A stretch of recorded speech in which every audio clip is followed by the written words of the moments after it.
결국 암 치료가 어려운 진짜 이유는 암세포가 가진 유전적 유연성과 환경에 대한 적응력, 그리고 이를 가능하게 하는 복잡한 생물학적 시스템 때문입니다. 암을 근본적으로 관리하기 위해서는 눈에 보이는 종양뿐 아니라 그 뿌리 깊은 함께 겨냥해야 한다는 것입니다.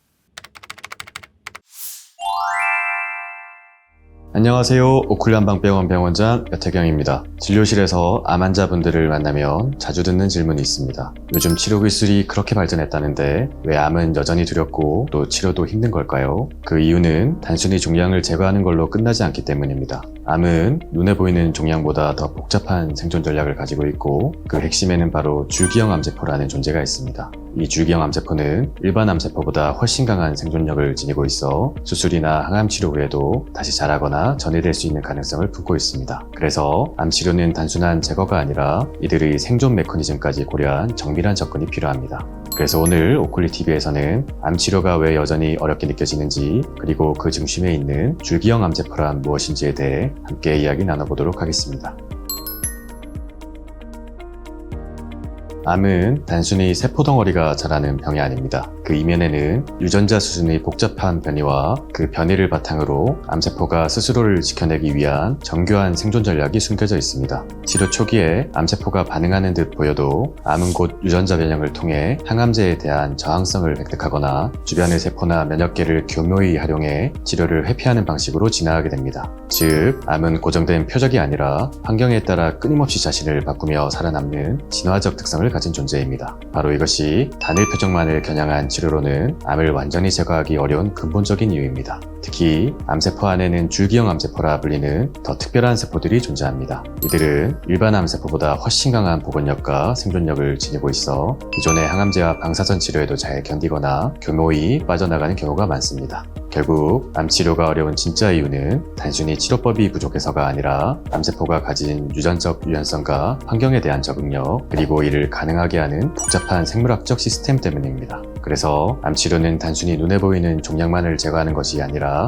암세포가 살아가는 미세 환경 전체, 그리고 그 안에서 벌어지는 세포 간 상호작용까지 함께 고려하는 입체적인 접근이 필요합니다.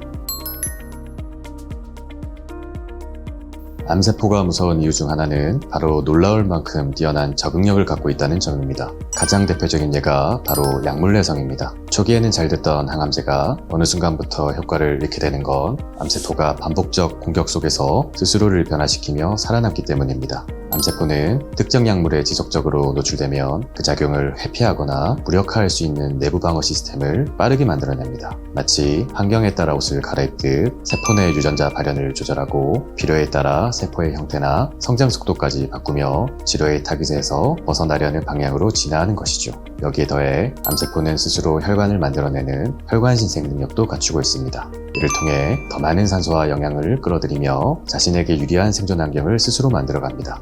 놀라운 건 여기서 끝이 아닙니다. 산소나 영양이 부족한 극한 환경 속에서도 암세포는 특수한 대사 경로를 활용해 버텨내고 살아남고 결국 다시 증식합니다. 이처럼 암세포는 단순한 병든 세포가 아니라 살아남기 위해 끊임없이 전략을 바꾸고 환경에 적응하는 지능적인 생물학적 시스템입니다. 그래서 암치료는 단순히 종양만 제거해서는 안 됩니다. 암세포가 어떻게 반응하고 어떤 방식으로 변화할 수 있는지를 예측하는 전략, 그리고 그 변화에 유연하게 대응할 수 있는 입체적인 치료 설계가 함께 가야 비로소 근본적인 치료에 도달할 수 있습니다.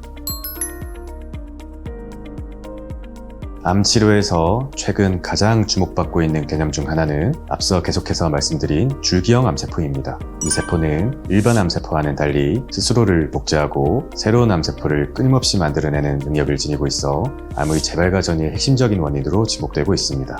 문제는 이 줄기형 암세포가 기존의 항암 치료에 잘 반응하지 않는다는 점입니다. 일반 항암제는 주로 빠르게 분열하는 세포를 공격하는 방식인데 줄기형 암세포는 대부분 느리게 분열하거나 휴면 상태로 머물기 때문에 이러한 치료의 사각지대에 놓이게 됩니다. 눈에 보이는 종양은 줄어들었더라도 줄기형 암세포는 남아있다가 언제든지 다시 증식하고 퍼질 수 있는 위험을 내포하고 있는 것이죠. 이러한 특성 때문에 최근 암 치료의 방향은 줄기형 암세포를 선택적으로 겨냥하는 치료에 초점을 맞추고 있습니다. 예를 들어 줄기형 암세포에서만 특이적으로 발현되는 단백질이나 수용체를 차단하는 표적 치료, 또는 줄기형 암세포를 정확히 인식하고 제거할 수 있도록 유도하는 면역세포 기반 치료법 등이 활발히 연구되고 있습니다. 결국 암을 근본적으로 관리하기 위해서는 눈에 보이는 종양뿐 아니라 그 뿌리 깊은 줄기형 암세포까지 함께 겨냥해야 한다는 것입니다. 우리가 암을 완전히 극복하는 길은 아직 멀 수 있지만 암치료 기술은 더 정밀하고 더 지능적으로 진화하고 있습니다. 이제는 단순히 종양을 없애는 데 그치지 않고 암의 생존 전략과 재발 가능성까지 고려한 통합적이고 지속 가능한 치료가 필요한 시대입니다. 오늘은 암 치료가 왜 단순히 종양을 제거하는 것만으로는 충분하지 않은지, 그리고 그 이면에 숨어있는 암세포의 생존 전략과 저항 메커니즘에 대해 함께 살펴보았습니다. 결국 암은 눈에 보이는 종양만의 문제가 아니라 치료를 피해 숨어있는 줄기형 암세포, 그리고 그들이 살아남을 수 있는 몸의 환경 전체를 함께 다뤄야 비로소 진정한 회복에 가까워질 수 있습니다. 그래서 암치료는 단순히 암세포를 없애는 단계를 넘어서 몸의 균형을 회복하고 암세포가 머물 수 없는 환경을 만들어가는 과정까지 포함되어야 합니다. 오늘 영상이 암을 이해하고 관리하는 데 조금이나마 도움이 되셨다면 좋아요와 구독 한 번씩 부탁드리겠습니다. 감사합니다.